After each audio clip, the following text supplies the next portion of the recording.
ბროკოლი, იგივე სატაცურა კომბოსტო, წარმოშობით სამხრეთ იტალიიდანაა და ჯერ კიდევ ჩვენს წელთაღრიცხვამდე მეხუთე-მეოთხე საუკუნეებში მიიღეს სახალხო სელექციით.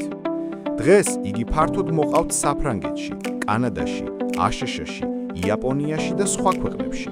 კვებითი ღირებულებით ბროკოლი ყვავილოვან კომბოსტოსაც კი აღემატება.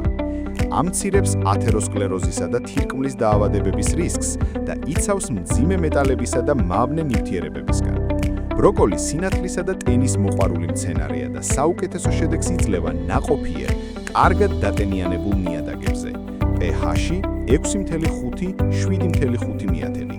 ის საკმაოდ გამძლეა როგორც სიცხის, ისე სუსტი ყინვების მიმართ, ხოლო ოპტიმალური ტემპერატურა 16-20 გრადუსი ცელსიუსია. მოყვანა შესაძლებელია როგორც თესლით, ისე ჩითილით. საადრეო მოსავლისთვის იყენებენ ჩითილს, რომელსაც გადარგავენ 4-6 ფოთლის ფაზაში. დარგვის სქემა დამოკიდებულია იმაზე, გვინდა ძირითადი თავი თუ გვერდითი ამონაყრები. მოვლა მოიცავს რეგულარულ მორწყვას, გაფხვიერებას, მულჩირებას და პერიოდულ კვებას. მოსავალი მიიღება გადარგვიდან საშუალოდ 60-70 დღეში.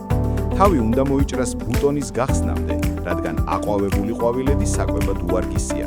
მცენარე იძლევა მეორე მოსავალსაც, გვერდით ამონაყრებს, რომლებიც დროულად უნდა მოიკრიბოს.